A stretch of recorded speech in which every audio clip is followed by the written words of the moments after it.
Kita lanjutkan dengan di. Nah, kita sudah belajar heng, su, pie, na, dian. Ya.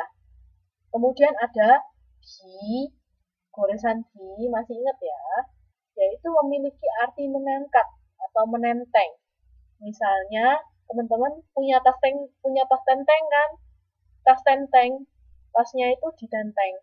Nah, tas itu kan pau-pau. Nah, 大家可以说提包包 menenteng tas, ya, mengangkat tas. Di, ya, sudah di, mengangkat ke isi. Jadi, goresan yang bernama di ini juga seperti diangkat, yaitu dimulai dari kiri bawah sebagai kepala, menuju ke kanan atas dan semakin menipis sebagai ekor. Jadi dari kiri bawah ke kanan atas. Kemudian bagian sininya lebih tebal ya. Bagian bawahnya lebih tebal. Bisa? Ya. Jadi arahnya seperti ini. Dari kiri atas ke kanan bawah. Jangan lupa semakin menipis. Oke.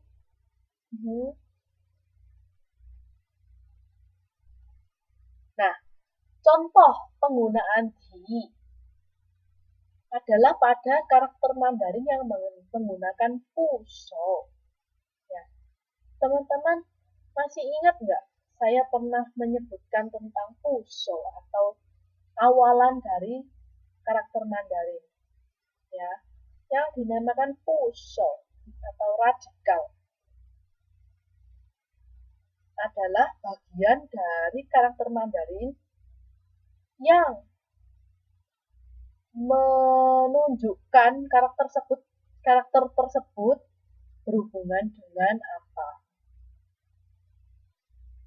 Maksudnya, saya ulangi sekali lagi ya. Taja Cuiking, perhatikan ya. Puso atau radikal adalah bagian dalam karakter Mandarin yang menunjukkan karakter tersebut berhubungan dengan apa.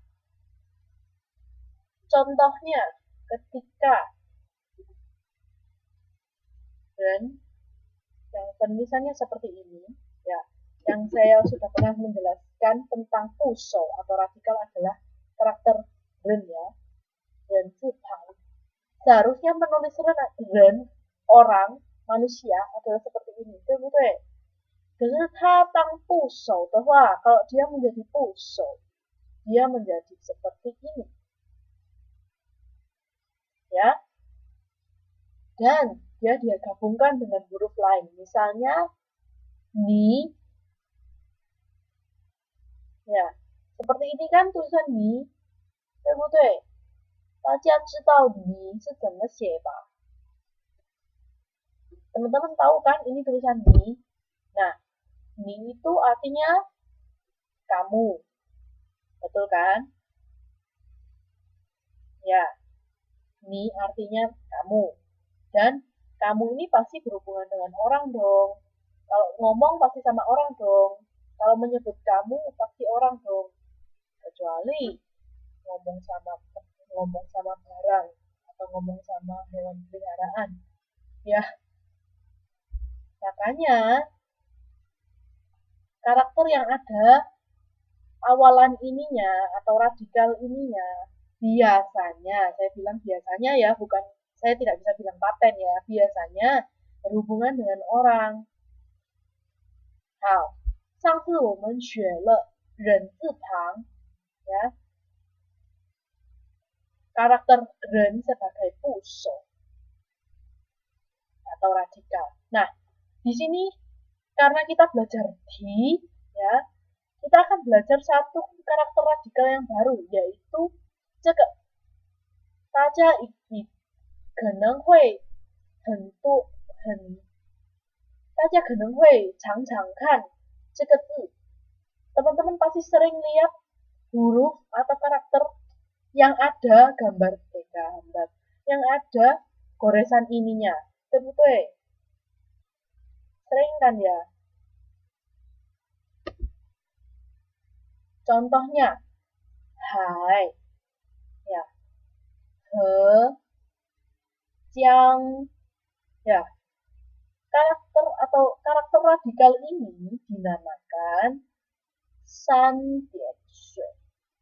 San dian shui maksudnya adalah 3 titik air. Ya, san kan 3, dian kan titik, shui air, 3 titik air. Nah, karena berhubungan dengan air, ya, 这边有水呢，所以 karakter-karakter yang memiliki radikal san dian shui biasanya berhubungan dengan air. Ya, contohnya hai. Hai artinya apa? 谁知道海是什么意思？大海，海鲜？诶，不是，pantai 是海滩，海是什么？海边 itu pantai. Betul, hai itu laut. Nuri, nih, 对了, hai itu laut. Tuh, berhubungan dengan air kan? Kemudian, he, ya, 谁知道河是什么意思？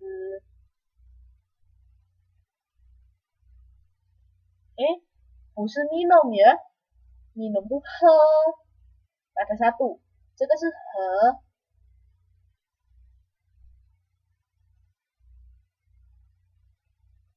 He. Ini artinya 不是 dibilang danau juga kurang tepat ya. Bukan juga angsa.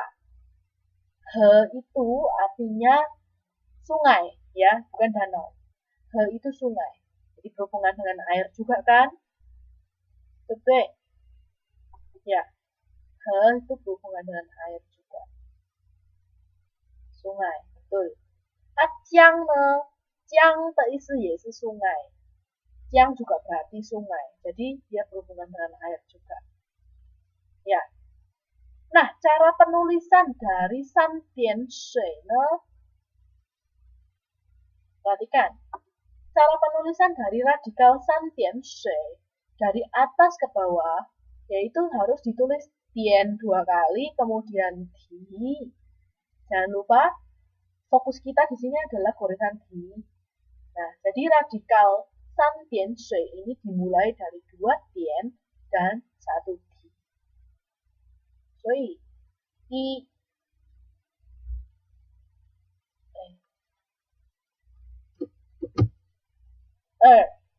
ya, 2 dian. Kemudian san ya agak lebih panjang dan dari bawah ke atas. 好的，这样大家明白吗？ Mengerti cara penulisan san dian shui?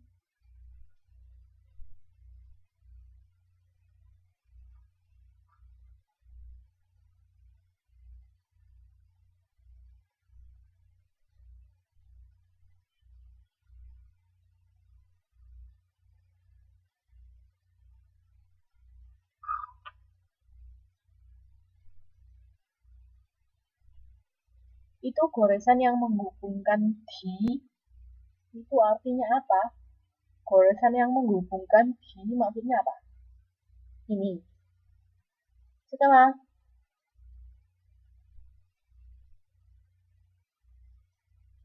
Reni, yang kamu maksud apakah ini?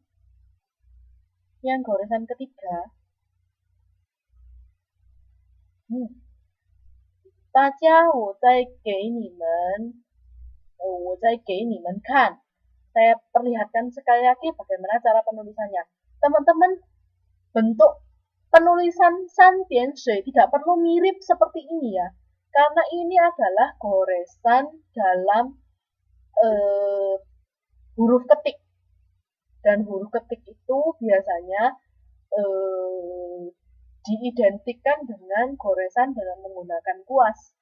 Nah, orang kalau menulis kuas itu menggunakan, kalau nama orang yang menulis karakter Mandarin menggunakan kuas itu disebut kaligrafi ya. Kalau kaligrafi itu memang seninya membuat goresannya menjadi seperti ini, goresan yang ketiga. Tapi sebenarnya teman-teman tidak perlu ada munculnya di sini sedikit dulu. Ya, ada durinya di sini sedikit. Tapi teman-teman tidak perlu meniru seperti ini. Teman-teman perhatikan sekali lagi I dari atas ke bawah ya, seperti menulis dian. Dan ho ya. Jadi dua tian.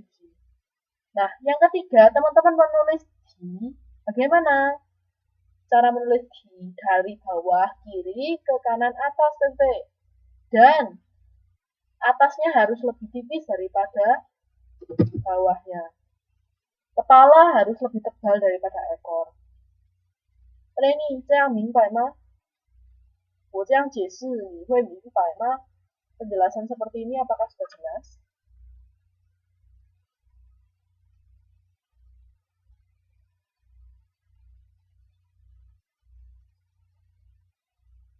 OK， 那其他人呢？大家都明白了吗？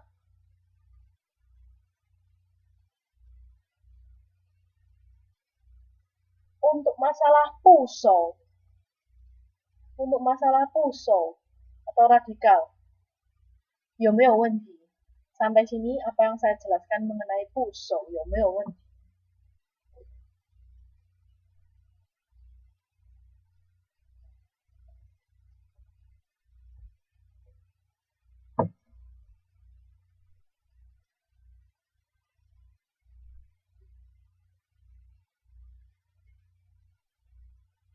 没有哦。OK， 那我们继续看， kita lanjutkan ya.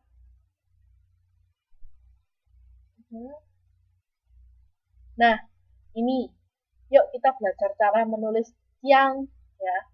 Cara menulis tiang adalah sebenarnya teman-teman tidak usah mengurutkan dari awal lagi. Ambil saja gabungannya. Tiang adalah yang tadi yang berarti sungai adalah gabungan dari radikal pusau, san dian shui, dan karakter kong. Saja haji Pak. Masih ingat ya teman-teman sudah belajar bagaimana menulis kong, kongcuo, kong. Jadi bagaimana urutannya?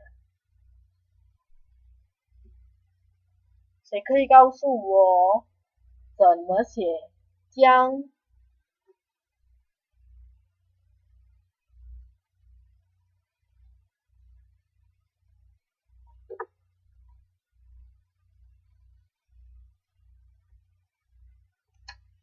点点提横竖横 很好, betul ya yang disebutkan oleh Reni. Tadi teman-teman 已经明白了点点提横竖横。好，那也明白了。努力你也好了。很好。OK， 然后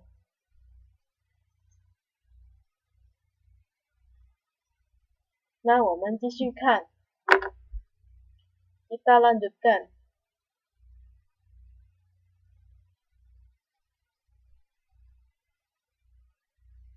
Ya, dengan goresan berikutnya, yaitu bie dian. Ya, teman-teman masih ingat dengan penulisan bie dian. Adalah gabungan dari dua goresan, yaitu goresan bie dan goresan dian. Ya, digabung ya. Jadi, ini adalah satu goresan. Tapi gabungan dari bie dan dian. Nah, penulisan bie dian adalah dari atas ke bawah, yaitu bie dulu, kemudian ini dian yang agak panjang. Bisa ya? Cukup mudah untuk menulis bie dian. Nah, contoh penulisan bie dian adalah pada karakter Mandarin ini.